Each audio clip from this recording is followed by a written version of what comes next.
Hi everyone, I'm the founder of Good Ventures and of Evolve Beauty and Adaptology, our two brands. Our mission has always been to make products that are healthier, greener and kinder to us and the planet, to push the boundaries of what we can do in the beauty industry and to help it sustainably evolve. And we want to go beyond sustainability to become a regenerative business, which gives more back to the environment than we take out.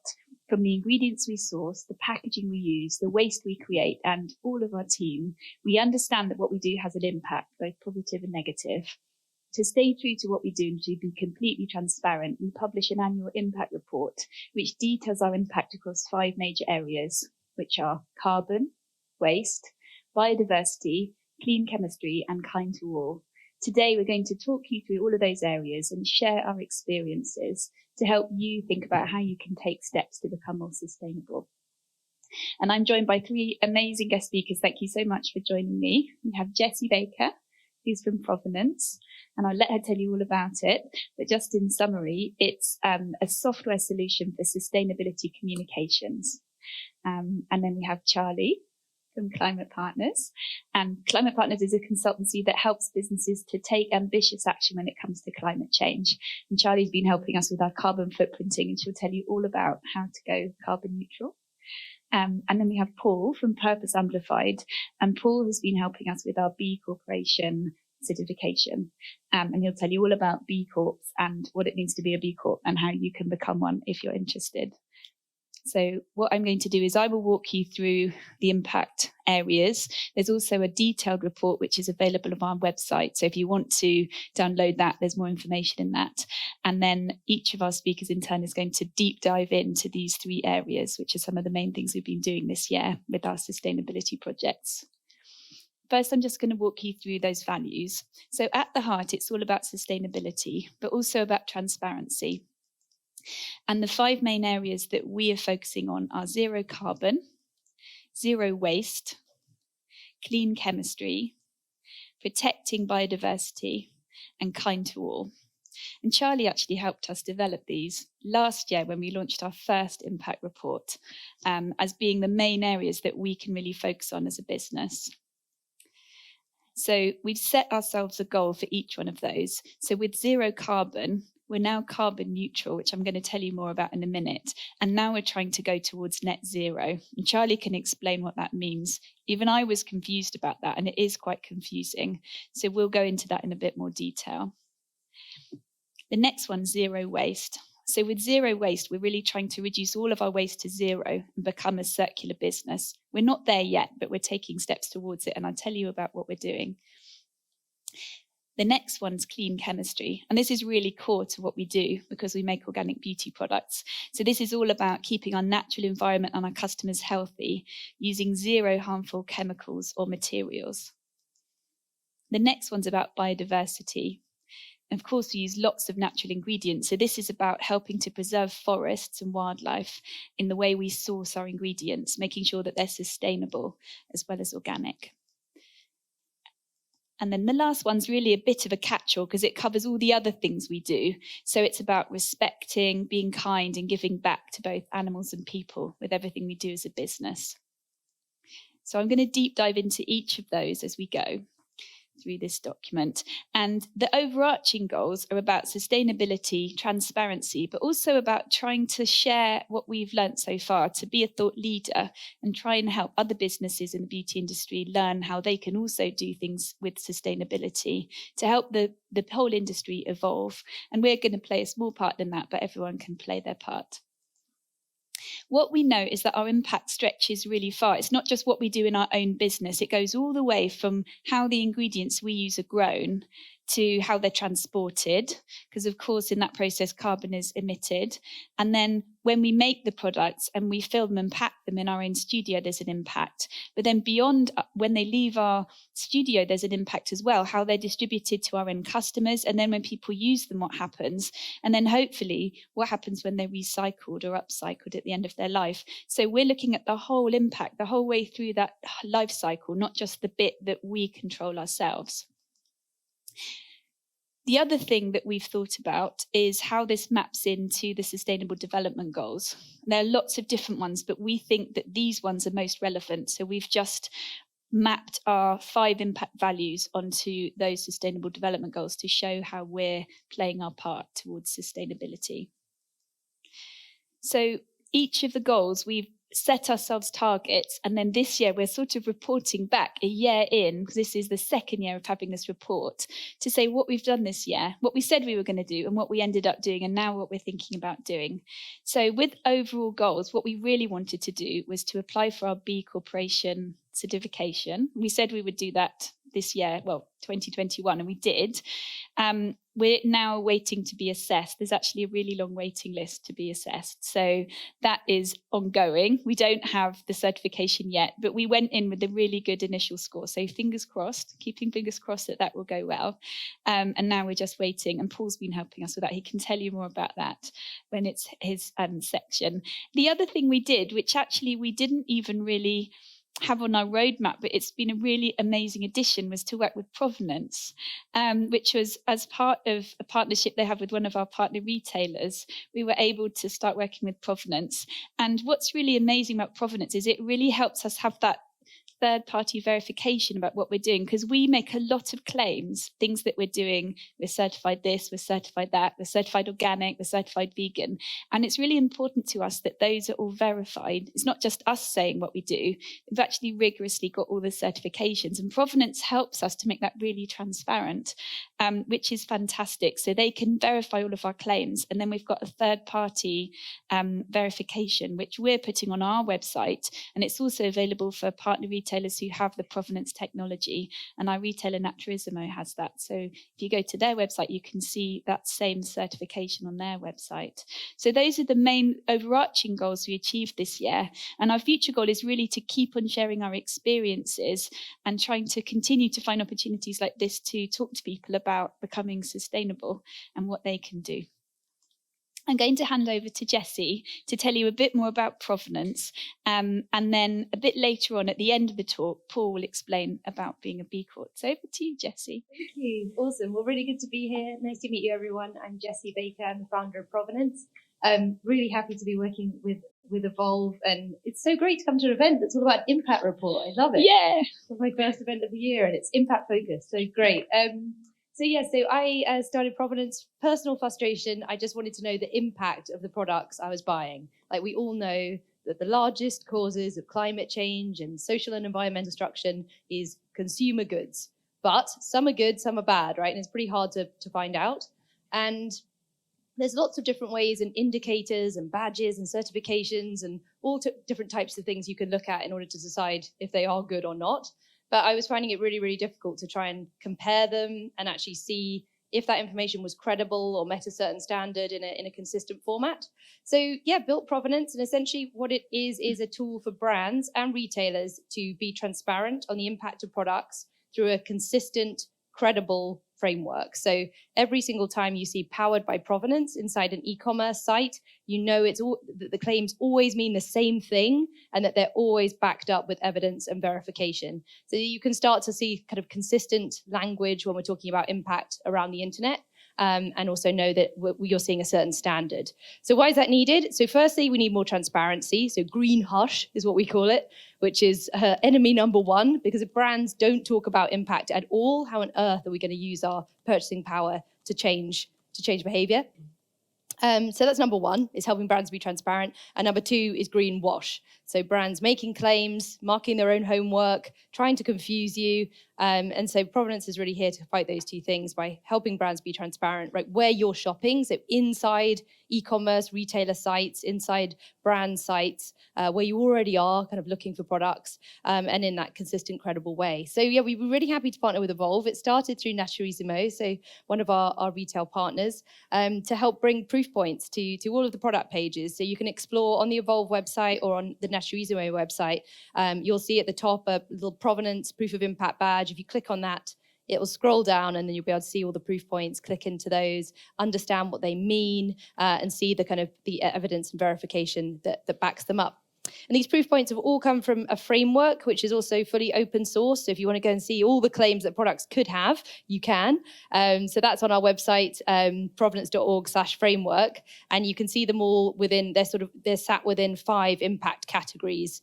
So climate, nature, waste, workers, and communities. And that's where you can see all the possible things that the brands can say. But yeah, it's been fantastic to work together. And I think we've been growing a lot in the beauty space, where I think there's a really fantastic kind of movement happening, I feel, where beauty brands are realizing just how important what you put on your skin is for people and planet.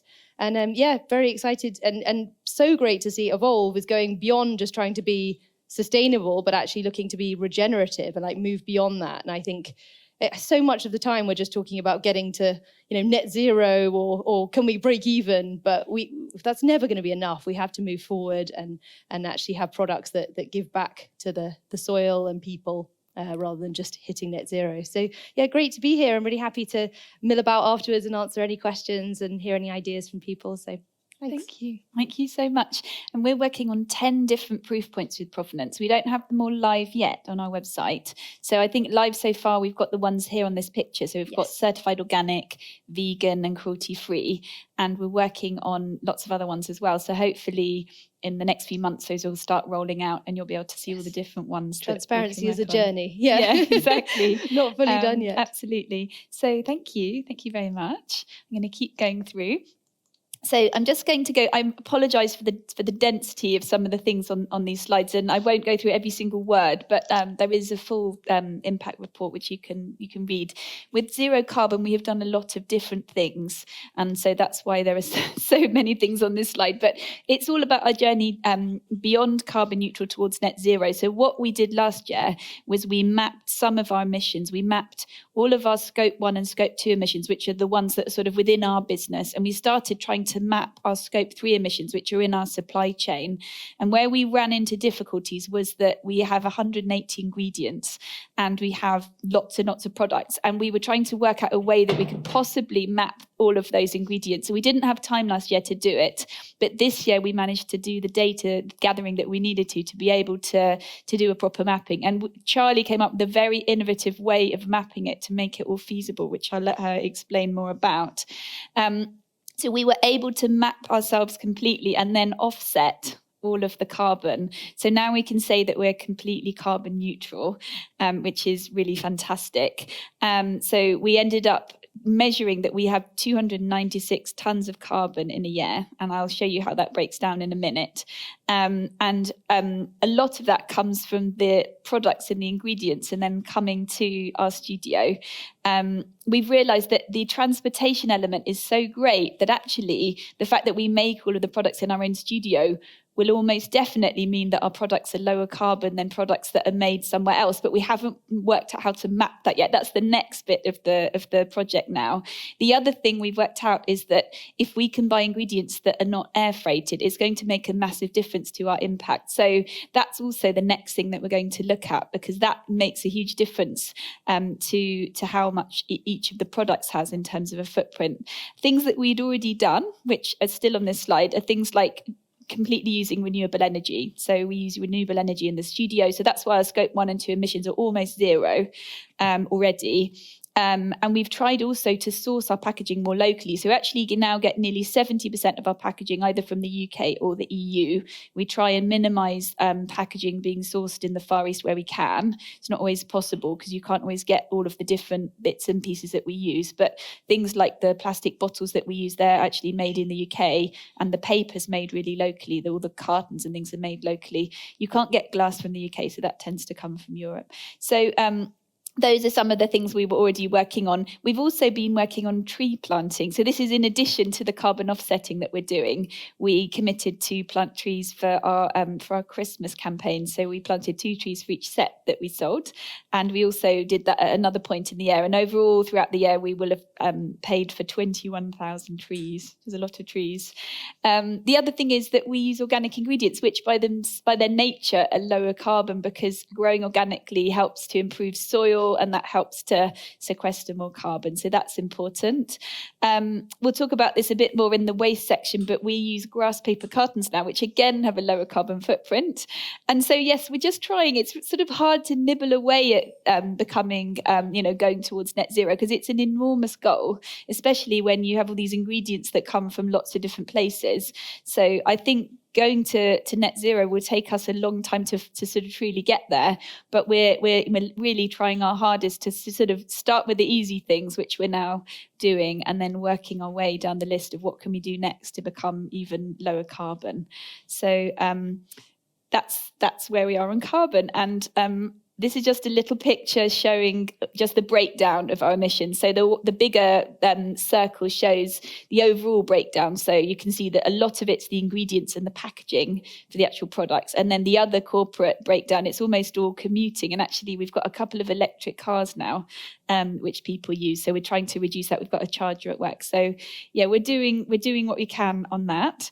And here, this is how we did the mapping. So we took our top 5 products, which are all slightly different types of products. So we took one wash, one mask, one oil, so that there was a big range of products. And then we mapped those in detail with Charlie. And then we used those mappings to apply to the other products. And we kind of did some complicated calculations to make that all work with the packaging. So you can see it's mostly related to the size of the product, because the superfood shampoo is much bigger than some of the serums. So you can see the sort of the impact that the different products have.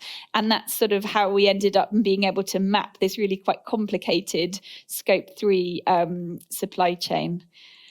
And you can see also the countries that we mapped in terms of where everything comes from. So we do get ingredients from all over the world. And what our next goal is, which I'll talk about in one of the other sections, is trying to get even more information about those ingredients, as well as where they come from and how they came to us. Well, what about how they were grown and all those other things? It's really hard because it's a bit of a black box in cosmetics. You have a distributor and then they have another supplier. And by the time you don't actually get very much contact with where it really comes from. And so it was actually really hard to collect this data, but that's kind of my next mission. In terms of our offsetting project, we're going to be working with Earthly again. We worked with them last year as well, and they have a project in the Amazon rainforest, and we use quite a lot of ingredients from the rainforest, so this seemed like a really great fit for us. This helps to conserve rainforest and reduce deforestation. So I think it's a fantastic project, so we're going to be working with them for a second year. And now I'm going to hand over to Charlie, who is really the expert on everything to do with carbon, to tell you more about all the things we did and net zero and anything else you want to share. Lovely. My first question is, who here has watched Don't Look Up on Netflix? Brill. Who here knew that it was a metaphor for climate change? Amazing, all of you, well done. I think that was a great communication stunt on showing how we are just not looking at where we are at today, which is 1.23 degrees of warming. And that basically means that we have 0.67 degrees to basically reach 1.5. And it seems like a really small number, but if we reach, for example, 2 degrees, that is the death of coral reefs worldwide. So these small numbers do make a difference. And it's businesses like Evolve that do look at their numbers and look at their impact. And that is where you should start when it comes to actually taking climate action. I'm Charlie, and I'm from Climate Partner. I'm a team lead, and I specialize in basically helping SMEs to take climate action. And the way that we work is we measure businesses and measure their footprint, and then we get them to reduce, get them to offset, and then push them towards net zero. So to tell you the difference between carbon neutrality and net zero, carbon neutrality is something you can do today. Net zero is a long-term goal that you need to look at tomorrow. Carbon neutrality is the emissions that you've produced, you've offset that with carbon offset projects. It's something that Evolve has done this year and can keep doing every year. The only difference is year on year, we want to be seeing a reduction. So every year you should be offsetting less. And that's where net zero comes into play. Net zero means that you've reduced as much as possible as much as feasibly possible, and you're really offsetting a very, very small amount. And this is a long-term goal. Reductions take time. You have to have the technology, you have to talk to your suppliers. As an SME, it's doubly difficult because you might not have that leverage. So whilst you are doing reduction strategies, you can offset and make sure that all those emissions that you are producing as a business and you are growing, you are taking care of that and you are not leaving that out in the open. And that's what we did with Evolve. We measured across their product range. Initially, Laura sent me an Excel with 500 different ingredients, and it just looked like a lot of work. And we were basing off the fact that raw materials and the materials and ingredients in these products were going to produce the largest amount of emissions. We took a step back and we realized that raw materials wasn't everything. There was the packaging, there was the logistics, there was the manufacturing. So we looked at products as a whole and we took a representative sample of their whole product range. It turned out that raw materials didn't actually do much when it came to the product carbon footprint. Because most of these are made of oils and of water, there's usually quite a small amount of essence of different ingredients. And what really mattered was how these ingredients were being transported to Evolve. So this was, I guess, almost a unique insight, and good that we didn't stick to that very, very long Excel. We looked at the product as a whole and understood that the hotspots were completely different. And that's the importance of measuring. You don't know and you can't manage what you don't measure. And this is a really great story showing to light that there is a need to take that step to look at things in a holistic way, and then to offset and just reduce as we go forward. So carbon neutral today and then net zero tomorrow. Thank you. And that's why in the future, we worked out if we can map the actual emissions created by how they all get to us. We don't need to go into all of the emission factors of how it was all extracted, which is what was really, really difficult to do. So actually next year we can get even closer and more accurate information if we can fill in all of our data gaps from our supply chain. So it's been really great working on it. And Charlie came up with a really clever way of being able to solve a really tricky mapping project. So great job, Charlie. Okay, so I'm going to keep going and tell you about the other impact areas. So zero waste. So this is all about reducing all of our waste to zero and becoming circular. So this is, again, a big objective. So what we are doing, what we have done is we've been partnering to become plastic negative. So this means that we offset, as well as offsetting our carbon, we're also looking at how much plastic we buy, and then we're funding projects which take plastic out of the environment. So we've been doing that for a while. We offer plastic-free refills for lots of our products as well. So when you buy them, they normally come with a pump already screwed on, but you can also buy them with a little metal cap on them, and then you can reuse the pump that you had last time. So last year we ran a big campaign all about that called Dump the Pump. So that was what we were doing. And we've saved over 2,000 pumps from landfill as a result. Most of our packaging is already recyclable. It's only really those little components on the top that are hard to recycle. But all of the other bits, like the bottles and the jars and all of those things are recyclable. And one of our big aims this year is to try and get customers to recycle them. So I'm going to talk more about that in a minute. We also use a lot of recycled content in our packaging, and that's gone even further. So we were at 60, we're now at 63% recycled. We've started using more and more upcycled ingredients from the food industry. So we use coconut particles, we use sugar cane, which is one of our preservative systems, and a few of our other ingredients, maca and raspberry oil are also, and avocado, are all from the food industry waste. And this year we actually used, you can see on the picture, we used mycelium packaging, which is made of mushrooms, in our Christmas sets, and this is completely compostable. So some of our sets came out with this design on the outside, which is really cool. One of the goals we set ourselves, which is new for this year, is that we supply our products in bulk refills. And actually the office group, who are very kindly letting us speak at this Tog Talk, are one of the people who buy our refills. So they use them in their showers, and we started working on these big refills, and they were one of the first people to adopt that. So that's really exciting. We're hoping that we can extend that even further and possibly even try and launch that to end customers if we can find the right size and format to do that.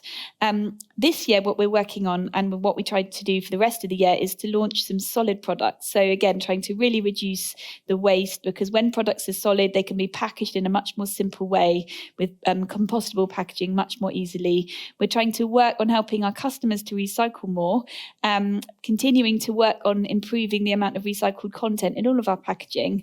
And also we're still looking for a completely eco-friendly solution for our sample sachets. We've got a 40% craft paper solution now, but I'm still not happy. I still want it to be completely compostable. It doesn't exist. I've been going to trade shows and saying, have you invented this yet? And they keep saying no, but we keep asking. So here's a few sort of backup slides. So we're plastic negative. This is some photos from the project that we support. So this is in India. And what they're doing is they're taking out the flexible packaging waste that's really, really hard to recycle. And so I think that's the most sort of beneficial type of project to fund, because it's just, it's horrible. And it's also helping with supporting the incomes for lots of workers in India. So it's a really fantastic project. So Dump the Pump 2021, but this year we're doing a bathroom waste campaign, because what we discovered is that although recycling rates in the UK are quite good, bathroom recycling rates are only 50%. So we've been thinking, could we just give you a really simple bag, and then you can put it underneath your bathroom cabinet or on the back of the door, and then when you have something that's needs to be recycled, you can pop it in there rather than popping it in the bin because there's nowhere to put it, because not many people have a sort of multiple bin situation in the bathroom. So on the back of your chairs, you'll find one of these bags. If you're tuning in online, you'll get one of these at the moment. On our website, we've got a special offer at the moment. So if you buy something on our website, you will get one of these as a gift, because we really want to help people have a way of doing this, because if we can help everybody just do these little things, that's why I called the business Evolve in the first place. It was to help people take small steps. And this is a small step that we're trying to work on this year. So the other thing we're doing is we're doing some work on our labels to try and help people understand how to recycle them. I think it's quite clear, but maybe not for everyone. So we're going to have a second layer on our label, and inside it will say exactly what you need to do. The jars are widely recyclable, and so are the lids, and so are the bottles. It's only the pumps that are the problem. So we want to make sure everyone knows that and everyone knows how to recycle them. The next area is clean chemistry. So this is sort of the core of what we do with our certified organic products. So we've got even more products certified this year. So it was easy to get a bulk of them certified, and then some of them needed reformulation and some sort of little tweaks to them. So we've got more of those certified this year. So we've got 7 more done since we first published our report last year. We've never used genetically modified organisms or nanoparticles. We use zinc oxide as a sunscreen ingredient, which means that our products are reef safe as well. We've never used plastic microbeads. We use these upcycled coconut particles or sugar particles.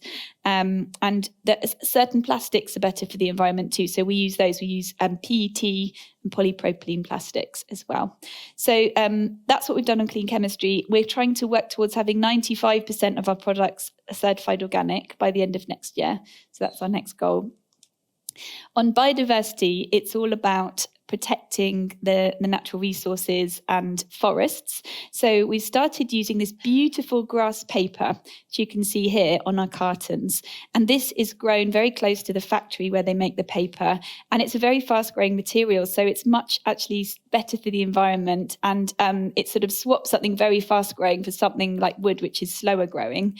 And it reduces carbon and water usage as well. So we also think it looks really beautiful. So really like it. So we did that in 2021. And then we're working on our palm oil mapping. So we have mapped all of our ingredients, looking for how many of them had palm oil. And there's one that we found that was unsustainable, and that we're phasing out of our range. There's a few data gaps we're just filling, but we're hoping by the end of next year to have absolutely everything with either palm oil free or sustainable palm oil in them. The other thing on biodiversity, again, actually certified organic helps with biodiversity because it just helps with the environment around where all the products are grown, because you don't use all the pesticides and things. So actually that's another thing that we do as a side benefit. And again, with the rainforest offsetting we do, again, that helps with biodiversity. So that's what we're doing next. We're just working on that palm oil and certifying all of our Cosmos ingredients and looking for other ways to move towards using regeneratively farmed ingredients, which is a bit of a long goal. And I don't really know how we're going to do that, but that's kind of what we want to do next. That's just a little bit more about the palm oil. I'm not going to go through that. And this is some more photos of the beautiful cartons. And then this is the last section that I'm going to go through. So kind to all. So this is a bit of a catch-all. So this is sort of all the other things we do. So a little bit about our team. So we have over 40 people from 12 different countries. We've actually just got a living wage and living hours certification. And we actually didn't have to change anything to get the certification. We didn't have to pay people more because we were already doing this. But it means that everyone's earning a real living wage, and we don't have 0-hour contracts in the business for our studio team. And that's just the way we do things. Everyone has a proper contract and proper hours and proper pay and yoga classes and all the other things we do for our team. So the other thing is the business is made up of, it's my business and I'm the founder as a woman, but the business is also full of women as well, which is lovely. And then in a completely different area, in terms of the vegan things we do. So all of our products are vegan. We've got vegan certification for 37 of the products. And this year we've also got Leaping Bunny. So we've been working on that for quite a while. And we now have that cruelty-free certification as well, which is great. Those are some of the main things that we've done this year. So our future goals are to get all of our products vegan certified. And then what I mentioned before, which is all about, this is actually a really big project. It's looking at workers' rights and thinking about all of the ethics of everything in the supply chain. How can we understand more about where all of the ingredients come from? So that's another really big project I want to start to work on next. So this is just a little pie chart showing all the different countries where people come from around the world in our team. And here are a few little stories. There's a lot of impact that we can actually create by where we buy our ingredients from. And there's lots of really amazing stories that we've collected about the ingredients and how they help different communities around the world. So I'm just going to share a few of those. So these are the coconut particles I mentioned that are upcycled. So this one is just a little bit more about that. They come from Sri Lanka and they come from coconut fruit. And they don't have to cut down the coconut plants. Eventually they do, but they just they harvest the fruit. And then this one is casey oil. So this comes from Colombia, and this is harvested in partnership with local communities. So it provides employment opportunities and income, and it also has a reforestation element. So they're reforesting an area of 5,000 hectares. So that helps with income support for some of the communities in the Amazon rainforest. And then finally, this one is monoi oil, which is in lots of our tropical products, so tropical blossom products, which comes from Tahiti. So this is a beautiful oil. So it's coconut oil that's then has flowers macerated into it. So it smells really amazing. And they're harvested by hand, and they're harvested very ethically. So and the trees are also harvested sustainably. So that's a lovely one as well. I'm going to hand over to Paul now to tell us a bit more about being a B Corporation. And here's a nice photo of the team as well, you can see. Thank you, Laura. And I don't really know where to start because I'm so excited by everything I've heard so far this evening. What it has shown to me is just the depth and how far you've gone in so many different areas, which I think is hugely important. Now, how this fits in with B Corporation certification. Can I have a quick show of hands? Who's heard of B Corp?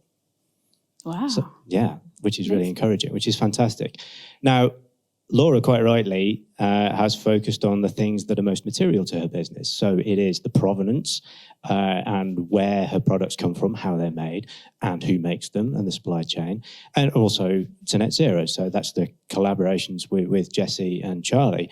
But that doesn't capture everything in a business. And that's really where B Corporation certification comes in as well. Because it's applicable to all businesses, as I'm sure many of you know, from a one-person startup to a multi-billion-dollar multinational. And so that's a certification process that is independently verified as well and looks holistically across all areas of the business. So Laura's touched on many of these things, a huge section about the environment, but also how she treats her staff, not just how much they're paid, but actually all other aspects of their training, career development, et cetera, et cetera. But it also looks at the governance of the company as well, things that Laura's probably had inbuilt since she founded the business. So it was a natural alignment. And when she started this process around about 18 months ago, it seemed a natural fit. Now, why would she certify as a business? We've talked a lot about certifications this evening. Some are very important and niche for what she's making and the industry that she's in. Well, there are several reasons. I'm a huge fan of BCorp. I've been an accredited B leader and trainer for a few years now, massive advocate and passionate advocate of the movement. So why do it? Well, firstly, it allows you to work out what your impact is. All businesses have an impact, both negative and positive. And that's the work that has been done in this impact report, but also in last year's too, to work out where the negative impact of just owning and running a business comes from. And she's done that quite a lot already. So the B Corp certification captures that. But it also allows her to talk about the positive things she's doing. You've heard many of them already, and it allows to deepen and broaden that impact further as well. So that's the first thing, and it gets independently verified as well. You then get compared, if you wish, with all the other B Corps that exist. There are 600 in the UK, there are 4,000 now worldwide. And that signals to consumers, to customers, that actually they have confidence in the brand that they are buying from. And it doesn't matter whether that's beauty, whether that's food, whether it's not retail, whether you're B2B, it doesn't really matter.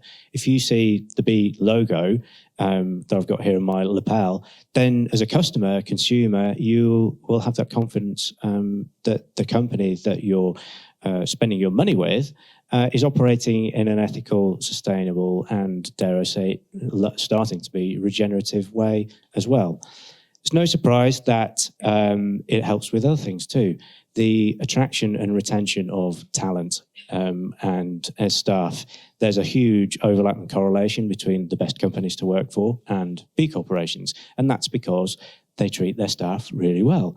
So that's one thing. If you're seeking investment, that's another reason to do that. If you need to signal to external investment for your business that actually you have the credentials, then being able to say you're a B corporation is an immediate, very simple way of explaining how you're doing that to potential investors, whoever they may be.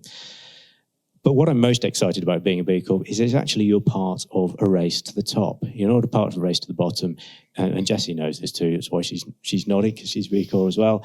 That you're part of something that's bigger than yourself. You're a collaborative business. You seek actively to work with others, as Laura has been doing already, and you've heard about so far, to deepen that positive impact. There are many ways you can do this. It could be through activism. It could be through getting really technical and working out that actually the biggest impact of my business might be our emissions or something else that's really technical. So let's reduce that as much as possible.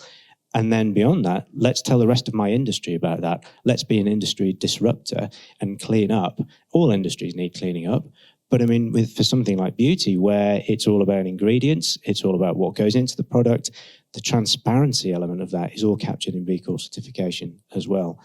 And the final thing is that by becoming a B Corp, Laura has made a public commitment to actually consider all of her stakeholders in the future. And that's something that she has made a legal change to do. Every single B Corp in the world has done this as well. So in the future, all her decisions will not be just made with the financial imperative. It'll actually be considering all of the stakeholders too. And I think as a platform, as a framework, it allows her to explore all of her goals and values, whether that's through supply chains, improving the lives of others, whether it's through the regenerative work, through different ways of manufacturing her products, whether it's thinking more, even further and deeper about what goes into them. That's what the framework acts as a springboard to do. As one small example, just in the last couple of weeks, there's a B Corp Beauty coalition which The Body Shop are behind. 25 beauty brands around the world who want to change the industry and clean it up for the better. That's spawned out of the B Corp movement, and that's just one example of how collaboratively B Corps don't view others as competitors. They view others as ways of helping, and Jessie, I'm sure, will attest to that too. So do feel free to come and ask me anything about B Corp, how you get started. Starting is really easy, even though the barrier to certify is high, as it rightly should be. Getting going is really, really straightforward. And I encourage every single person here, if they haven't already done so, to register, log on. It takes 2 minutes, and start to look around about what the impact of your business is, who you work for, or the business that you own. Thank you. Thank you. Thank you very much. So we've come to the end of the presentation, but I'd be really excited to take any questions and have a conversation about any of the things we've covered. If anyone wants to ask anything. Yes. I have lots of questions, but the first one that's been on my mind for a long time is that I've seen in your communication that you are planning a refill service. Is there any idea when I give you my empties? So, when is your refill? So we've looked into different ways of trying to offer refills. We've looked into whether we can take empty products back and empty bottles back and wash them and refill them. And what I'm not sure about is whether that's actually greener. And I have been thinking about whether we should completely map it. But the reason I'm not sure about that is because so much of the carbon created is in the moving of things from A to B. So what we did first was the refills where you can buy the extra product and change the pump at home. And now we're looking at what to do next. So we're looking at things like having a bulk amount of product that you buy in, say, a pouch or some kind of container. We offer them in 5-litre refills for trade customers already. And so we can offer that to refill shops to be able to sell. We're thinking about whether we can offer something online that's like that, because the problem is when things are moving backwards and forwards, and if we have to then go and send that to somewhere to wash because we can't wash it ourselves, it's the journey is kind of more of a problem than the actual disposal. We're also looking at higher tech solutions, so things like concentrates and things like that, where we can send you a powder and you just put water into it and then it turns back into a product and things, which I think will almost leapfrog the bit where you have to take the bottle back, because you can just keep it at home and reuse it. So there are lots of different people looking at this in beauty, and we've looked at quite a few of the other solutions, and we've worked with some people. So we worked with a trial scheme where they were trying to do something similar at one of the airports, where they were taking them back and washing them and things. But at the moment, we aren't sure we're going to go down that route, because we think actually if we can get a concentrate product to work, then that will almost be better, because it won't require you to move your bottle. Your bottle can stay where it is, and then we can just send you more things to put in it. So for now, we're not going to launch the washing bit of it, but we are looking at whether we do an interim flexible pouch or something where you can just buy the liquid and keep your bottle where it is. Do you have another question, or do you want? Yes. Oh, okay.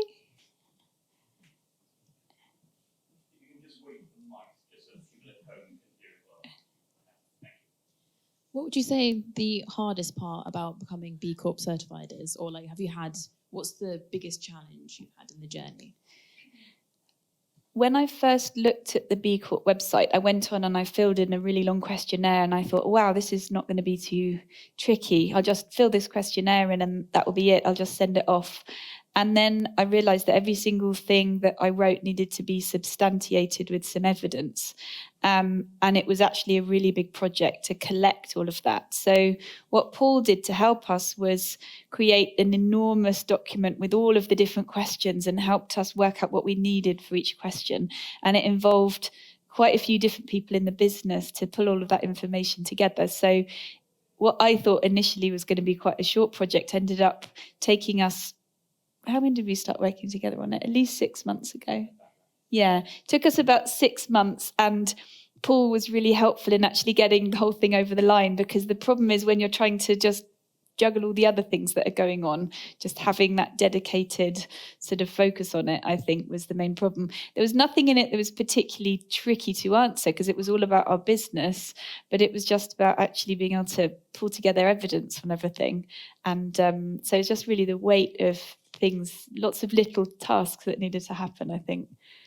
And if I can just add to that, it's not necessarily just about it's a process. It's not a tick box exercise. And so it was codifying a lot of things that Laura was already doing in the business. But what it will mean is in the future, as the business grows and develops, all of those things are in place, and it makes it, the activities and behaviours are already there. So it's just will allow her to spread more of the good things that she's doing. Now, the hardest part is different for every single business, so it's impossible to give her, this is the particularly hard bit. Supply chains is always, I think, incredibly challenging for any business, but you need to know about your own business and involve as many people as you can. It can't be just leader. It's got to be leader driven, but it can't just be the leader or leadership of a business alone. Get people excited about it. Because it is exciting. Quite a few of the things it was saying, well, we do this, and say, well, what's your policy for that? And I was thinking, but we're really small. We haven't written a lot of this down yet. So a lot of it is sort of what you're saying, sort of codifying it and actually going, well, we do it, but we've never written it down. Let's write it down, and then we've got that. So. And the reason for that is, although Laura might have been doing things in practice, how does an external viewer know that? And it's again having that confidence that someone will come to Evolve and say, well, not only do I can believe what Laura says because it's been captured as part of the B Corp certification. Yeah. Yes. We've got a question online. Oh. A question online. I don't have a name for this, but have you thought of a way of finding a way of repurposing the wastage in a way that would have a positive impact, like recreating something out of that wastage, and how would you do it? The wastage of the packaging. We don't actually, in our studio, we don't really have much wastage, like in our processes, we don't really have much wastage. And I think we haven't really talked about it much here, but because we make everything in small batches, others who've come in from other companies and industries and things have been surprised at how little waste we actually create in our processes. Because we make things in small batches, we never just send product to landfill. We always sell it in an outlet sale, which is short dated, people know, and they then use the product and it can have a life. So there isn't much sort of extra wastage. I don't really know exactly what wastage that would be, I guess. I'll have to see if they post a clarification on the question. I'm wondering if it's with a view to being part of a circular economy. So the waste that you create, however small it is, can that be used in some or created in some different way and be regenerative? And that might be really, really, really hard. Yeah, I think that's really interesting. I think it would involve our customers because we don't make, what I was trying to say is not much wastage happens at our point in the value chain. We make things and then our customers use them. So it would be whether we can find a way to repurpose what the wastage that happens at that point in the value chain, which is the bottles and the cartons and all of those things. Maybe. I mean, I think that as long as they're in the recycling supply chain, that might be the best way of upcycling them because that sort of already exists, I guess. It's a good question, though. I think there's a question at the back. Hi there. Laura, just want to say amazing thing. I love your business. Thank you. One of my questions is, you are very well thought out within your organisation and impact and things like that. Is there ever you feel the need to actually consider your supply network, so your suppliers, the corporates that you then do, the B2B kind of business that you end up supplying to, for example, you say the large quantities. Is there any sort of influence that you can have, or are you selective over who distributes? I just wondered, just out of curiosity. So we work with, so the way we sort of supply our products, we work with wholesalers and distributors. So in this country, we work with large chains like John Lewis and also people like Holland and Barrett and Whole Foods. And then internationally, we work with distributors as well. So they might buy our products and be responsible for all of a country and do everything related to evolve in that country, the marketing, the distribution. When we select them and we choose our partners, we tend to work with them for a long time. So we like to have long-lasting relationships with our partners, whether that's our suppliers or whether that's our customers. And we're looking for people we can work with. We're looking commercially. And we do take sort of ethical values into account as well when we're choosing them. But it's part of a kind of an overall decision-making process about, can we work together? Is this going to be the most successful way of getting involved than most number of people in this market?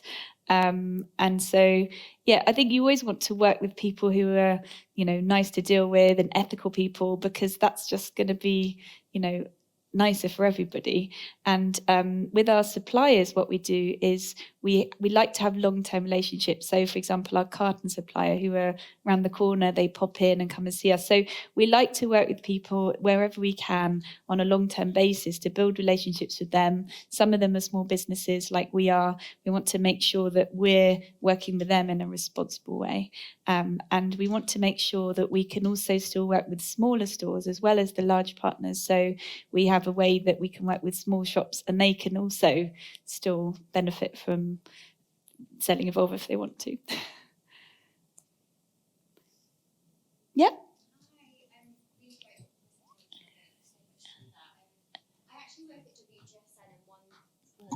One thing that we're tracking at the moment at WGSN is how to actually communicate carbon footprint to consumers. And I really loved how you did the coffee cup example. Is that something that you'd have on your website? Because we're really tracking how consumers are tracking their own daily carbon footprint. So how do you communicate that to them? Is that something that you'd put on your website for each product? How do you make them make more sustainable decisions? We haven't put it on there yet, but that is something I've been thinking of doing. And I've been inspired by other brands and seeing how they do it and trying to make it tangible for people to understand. So I think it's really good to be able to try and relate it to something like coffee or another thing that people can sort of tangibly understand, because grams of carbon isn't going to really help people to understand that. So I think we will put that on the website, and it will be possible to see that the products are carbon neutral and how much carbon was offset on a product level. And I'm going to also bring in Charlie as well, because you might have more experience than me of how others have done this on their websites and things. Yeah, I don't know if you've seen the news recently, but Oatly has been called out for their green claims. And I think we're going to get more and more stringent when it comes to what companies can and cannot say. And the Markets Authority in the UK have published basically a guideline last year on what you can do when it comes to environmental claims. And they really want to cut back on greenwashing, because that's been super prevalent. Not all brands can claim it. Not all brands understand what they are claiming and what they're saying. So that's been really great to see, this movement towards really protecting consumers from false claims. And that's what's happened with Oatly. And what's great with, I guess, the coffee cups is translating the number and the carbon, because carbon is a very hard concept to grasp. It's something we never see. And seeing 32 tons doesn't mean anything, but seeing 3 flights to New York and back, that does. So I definitely agree in terms of condensing that into kind of daily items. And if you are a business, I would check out the Green Code claims, because they've laid out exactly what you can and cannot do when it comes to greenwashing and environmental claims, and that is a guideline that can be, I guess, your savior when it comes to publicly opening out. And the last thing I want to say is transparency and honesty is key. Do not wait to be 100% perfect before coming out, because you will never be 100% perfect or 100% sure. But if you are a business and you are making action, just be transparent and honest about where you are, and no one can catch you out on it. Brilliant. Thank you, Charlie. Any other questions? Well, I think we'll wrap up. Thank you so much, everybody, for for coming. Really appreciate your time.